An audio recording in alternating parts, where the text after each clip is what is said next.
여보, 우성이가 상가 받으면 카페 10거래. 새벽 2시 화장실에서 나는 아내의 목소리였습니다. 35년을 함께 산 아내가 제가 사준 상가를 다른 남자에게 주려 한다고 했습니다. 그 순간 제 세상이 무너졌습니다. 하지만 저는 울지 않았습니다. 대신 냉정하게 녹음 버튼을 눌렀습니다. 그날부터 저는 달라졌습니다. 35년간 성실했던 가장이 아니라 제 인생을 지키는 전사가 되었습니다. 이 이야기가 마음에 와닿으신다면 구독과 좋아요 부탁드립니다. 제 이름은 박준혁, 올해 60입니다.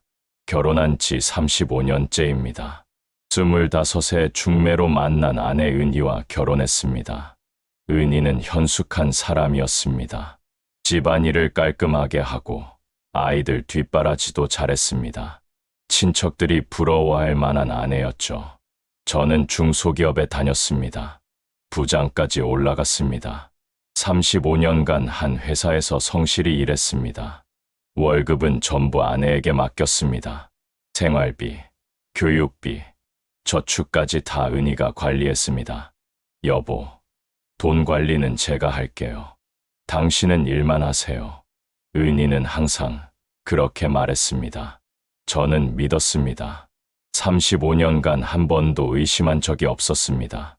아들 하나, 딸 하나를 키웠습니다. 둘 다 결혼해서 독립했습니다. 2023년 저는 60이 되었습니다. 회사에서 정년퇴직이 1년 남았습니다. 은희와 저 이제 둘만 남았습니다. 여보, 우리 이제 여행이나 다니면서 살까?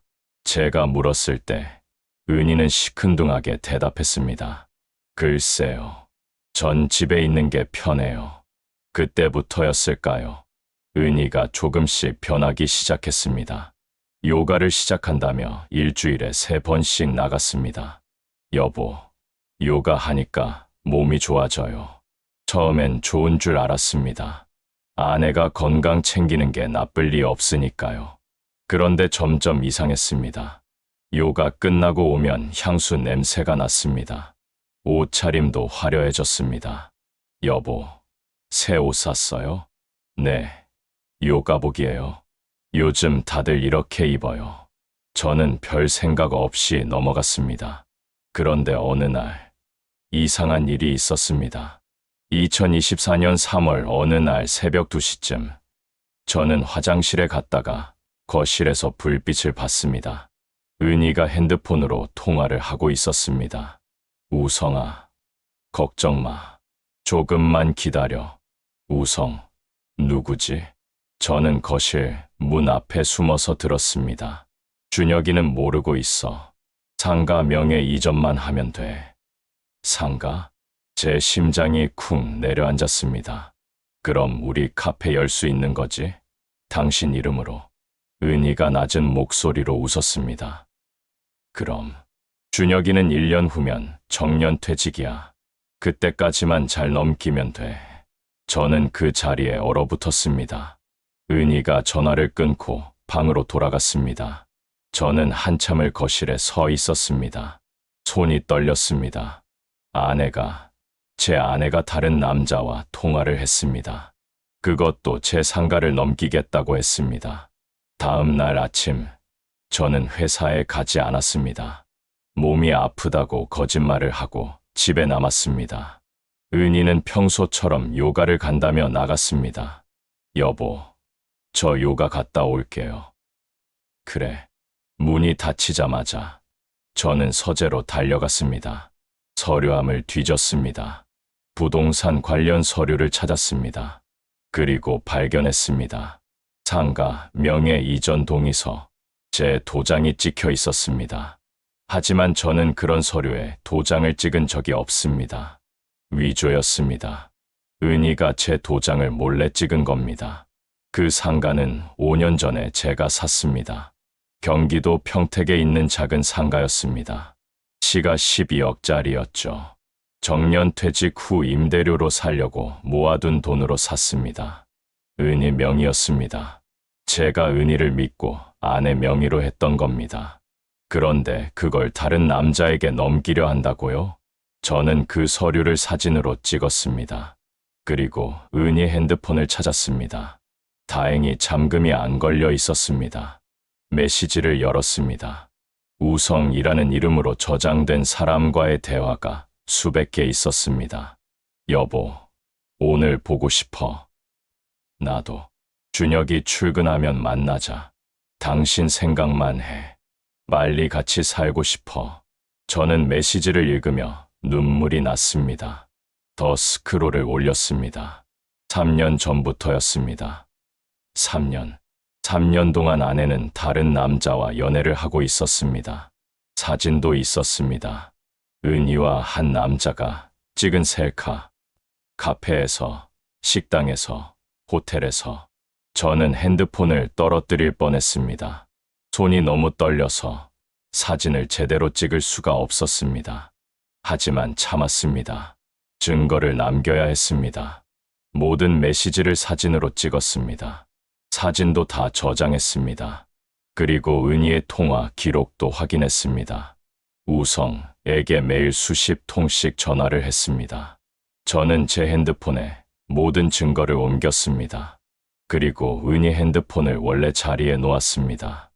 오후 2시쯤 은희가 돌아왔습니다. 여보, 왜 회사 안 갔어요? 몸이 좀 안 좋아서. 그래요? 약 드세요.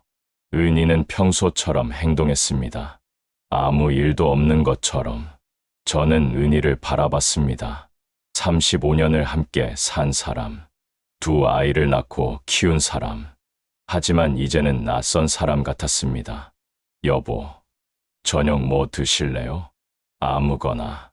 그럼 된장찌개 끓일게요. 은희는 부엌으로 갔습니다. 저는 거실 소파에 앉아서 천장을 바라봤습니다. 어떻게 해야 하지?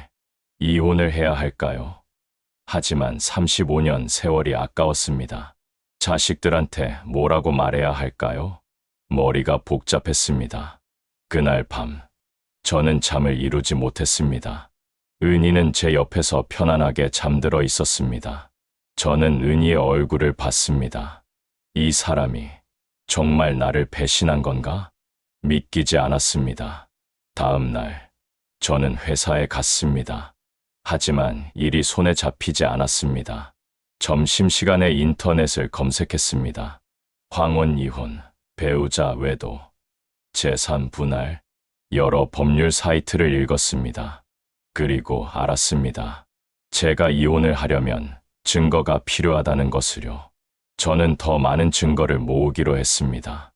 그날부터 저는 은희를 감시했습니다. 은희가 요가를 간다며 나가면 저는 몰래 따라갔습니다. 요가 학원은 집에서 20분 거리였습니다. 하지만 은희는 요가 학원이 아니라 다른 곳으로 갔습니다. 한 남자의 오피스텔이었습니다. 저는 차 안에서 기다렸습니다. 2시간 후, 은희가 나왔습니다. 한 남자와 함께였습니다. 키가 크고 젊어 보이는 남자였습니다. 40대 중반쯤. 둘은 오피스텔 입구에서 포옹을 했습니다. 저는 핸드폰으로 사진을 찍었습니다. 손이 떨렸지만 셔터를 누르는 것을 멈추지 않았습니다. 은희와 그 남자는 헤어졌고 은희는 집으로 돌아왔습니다. 저도 조심스럽게 집으로 갔습니다. 여보, 왔어요? 은희는 평소처럼 웃으며 말했습니다. 응, 오늘 요가 힘들었어요. 새로운 동작 배웠는데 어렵더라고요. 저는 아무 말도 하지 않았습니다. 그날 밤, 저는 인터넷에서 그 남자를 찾아봤습니다. 오피스텔 주소로 검색하니 요가 강사라는 정보가 나왔습니다. 정우성, 48세, 미혼, 요가 강사. 아내의 외도 상대는 요가 강사였습니다. 그리고 저보다 12살이나 어렸습니다. 저는 한참을 모니터를 바라봤습니다. 은희가 저 남자를 사랑하는 건가?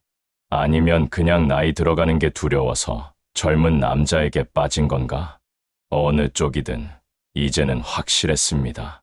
제 아내는 3년 동안 다른 남자와 불륜을 저질렀고 제 재산까지 넘기려 하고 있었습니다. 저는 변호사를 찾기로 했습니다.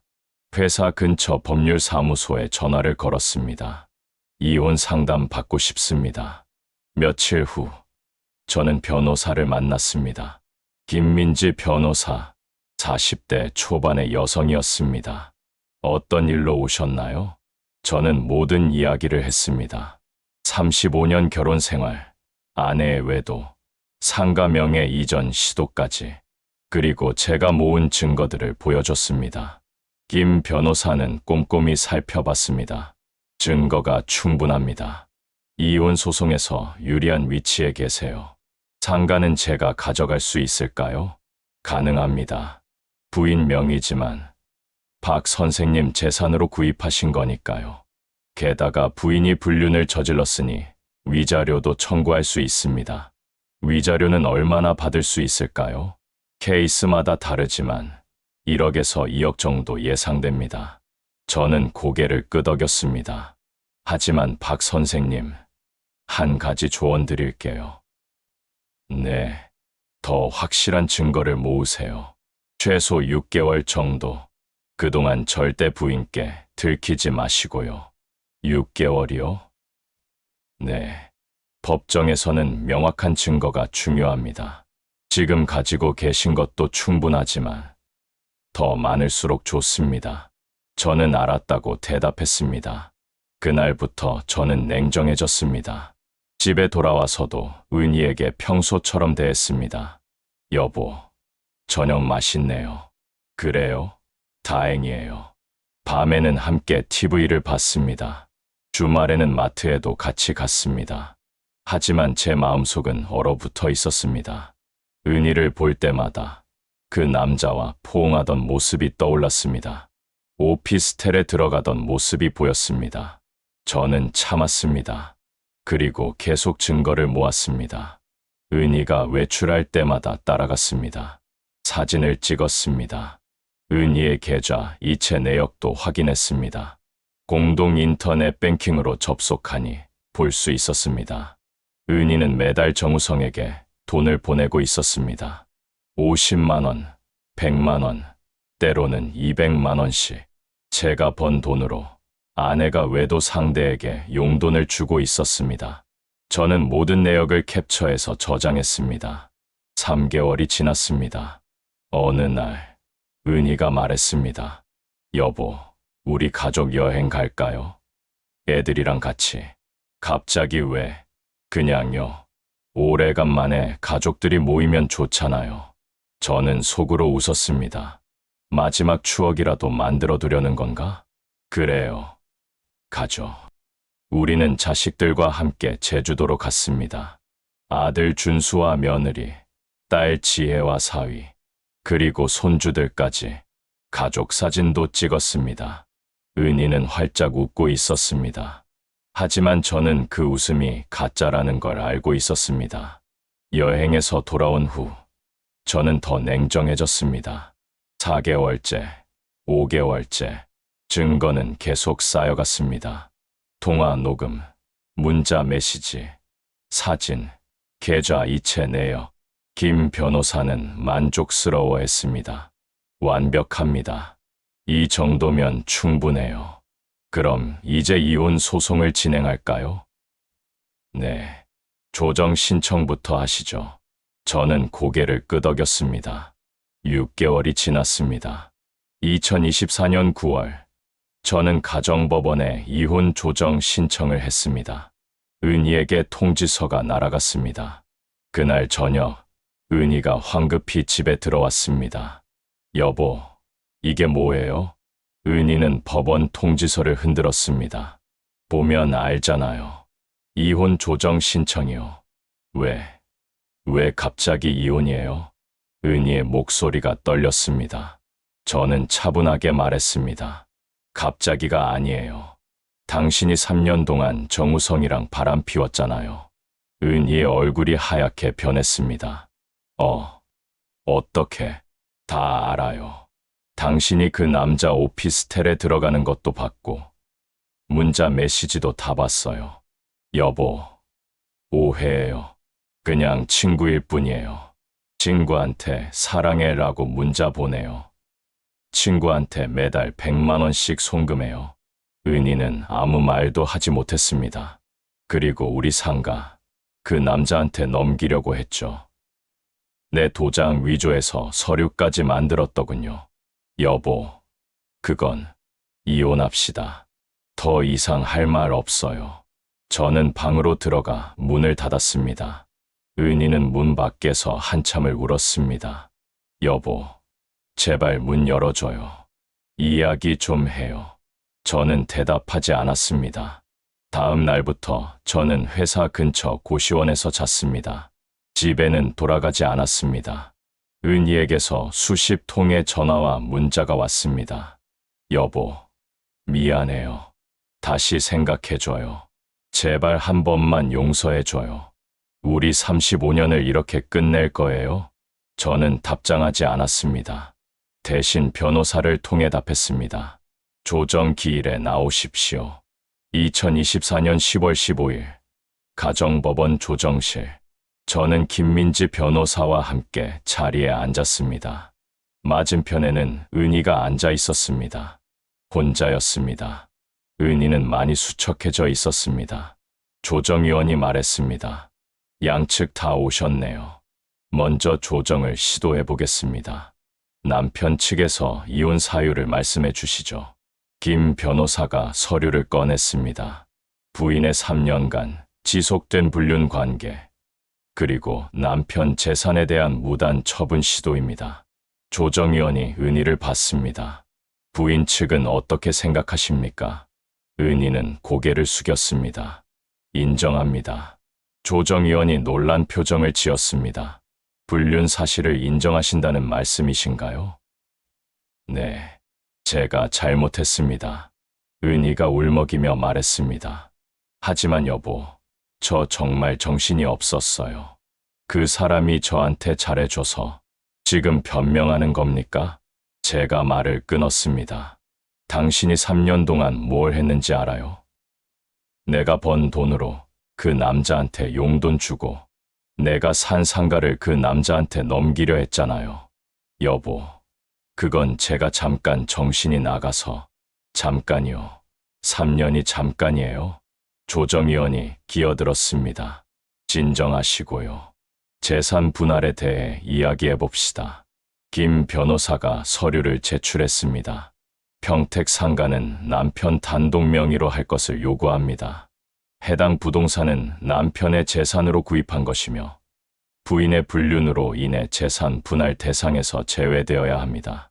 그리고 위자료 1억 5천만 원을 청구합니다. 은희가 고개를 들었습니다. 1억 5천이요. 그건 너무 많다고요? 제가 차갑게 말했습니다. 당신이 그 남자한테 3년 동안 보낸 돈이 얼마인지 알아요? 계산해 봤더니 4천만 원이에요. 내 돈으로. 은희는 아무 말도 하지 못했습니다. 그리고 이거 보세요. 저는 사진들을 꺼냈습니다. 은희와 정우성이 오피스텔에 들어가는 사진, 포옹하는 사진, 카페에서 손을 잡고 있는 사진. 이게 전부가 아니에요. 문자 메시지, 통화 녹음, 계좌 이체 내역까지 다 있어요. 조정위원이 서류를 검토했습니다. 증거가 명확하네요. 은희가 울기 시작했습니다. 여보, 제발 우리 애들 생각해서라도. 애들이요? 저는 웃었습니다. 당신이 바람 필 때는 애들 생각 안 했잖아요. 여보, 정말 미안해요. 다시는 안 그럴게요. 한 번만. 안 돼요. 난 당신을 더 이상 믿을 수 없어요. 조정위원이 한숨을 쉬었습니다. 조정이 어려울 것 같습니다. 소송으로 가시는 게 나을 것 같은데요. 아니요. 은희가 말했습니다. 조건을 받아들일게요. 상가는 남편이 가져가고 위자료도 드릴게요. 정말입니까? 네.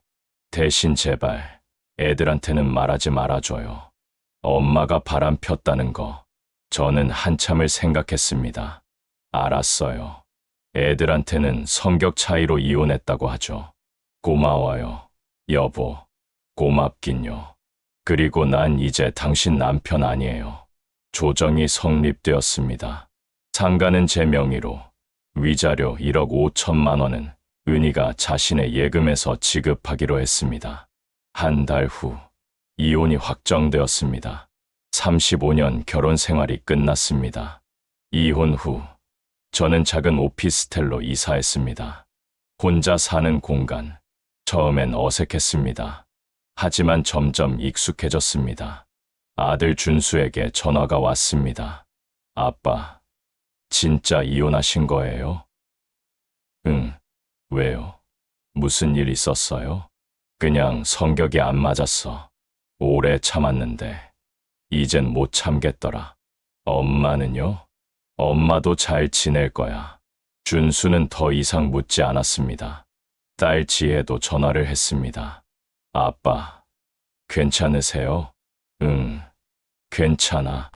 혼자 사시는데 불편하진 않으세요? 아니야. 오히려 편해. 지혜는 걱정스러운 목소리로 말했습니다. 아빠, 외로우시면 언제든지 전화하세요. 그래, 고마워. 저는 새로운 일상을 시작했습니다. 아침에 일어나면 커피를 내리고 신문을 읽었습니다. 저녁에는 동네 도서관에 갔습니다. 그곳에서 독서 모임을 알게 되었습니다. 새로 오셨네요. 환영합니다. 60대 초반쯤 되어 보이는 남자들이었습니다. 박준혁입니다. 저는 이성호입니다. 여기 자주 오세요. 독서 모임은 한 달에 2번 열렸습니다. 다들 정년퇴직을 한 사람들이었습니다. 박 선생님은 무슨 일 하셨어요? 중소기업에서 부장했습니다. 가족은요? 이혼했습니다. 얼마 전에. 아, 그러시군요. 아무도 더 묻지 않았습니다. 대신 책 이야기를 했습니다. 저는 그 모임이 좋았습니다. 누군가와 이야기를 나누는 게 이렇게 편할 수 있다는 걸 처음 알았습니다. 6개월이 지났습니다. 2025년 4월, 저는 평택 상가를 정리하고 작은 카페를 열었습니다. 아빠, 카페요? 준수가 놀라며 물었습니다. 응, 늘 하고 싶었어. 이젠 내가 하고 싶은 거 하면서 살려고. 대단하세요, 아빠. 카페는 작았습니다. 테이블 5개 정도. 하지만 저는 행복했습니다.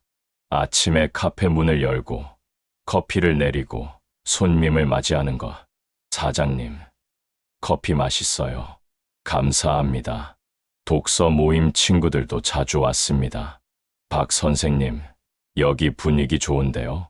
자주 오세요. 어느 날, 은희에게서 전화가 왔습니다. 여보, 아니, 준혁 씨, 왜 전화했어요?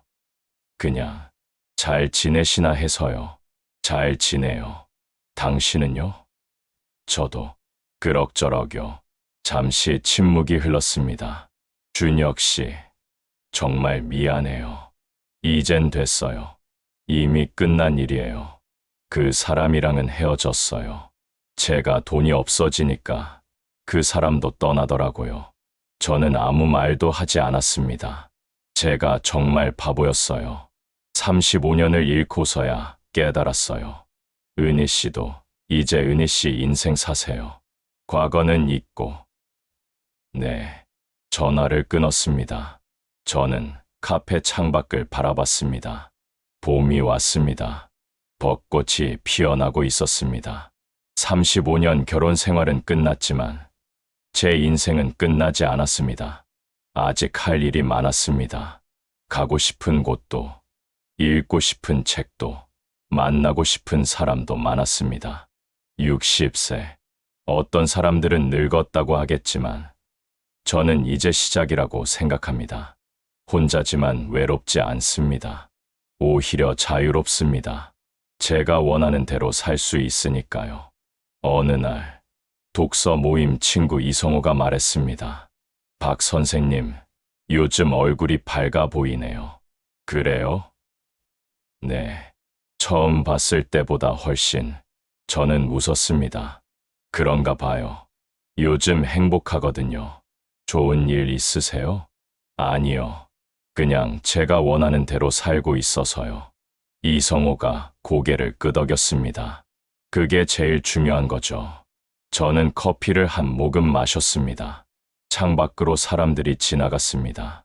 젊은 연인들, 가족들, 친구들. 저도 언젠가 저런 시절이 있었죠. 하지만 이제는 혼자입니다. 그래도 괜찮습니다. 제 인생은 아직 끝나지 않았으니까요. 배신은 아픕니다. 특히 평생을 함께한 사람에게 당한 배신은 더욱 그렇습니다. 하지만 배신 속에서도 우리는 자존감을 지킬 수 있습니다. 그리고 새로운 삶을 시작할 수 있습니다. 여러분은 혹시 비슷한 경험을 하신 적이 있으신가요? 혹은 주변에 황혼 이혼을 하신 분이 계신가요? 그분들은 어떻게 극복하셨는지, 혹은 어떤 조언을 해주고 싶으신지 댓글로 나눠주시면 함께 이야기 나누고 싶습니다. 오늘도 들어주셔서 감사합니다.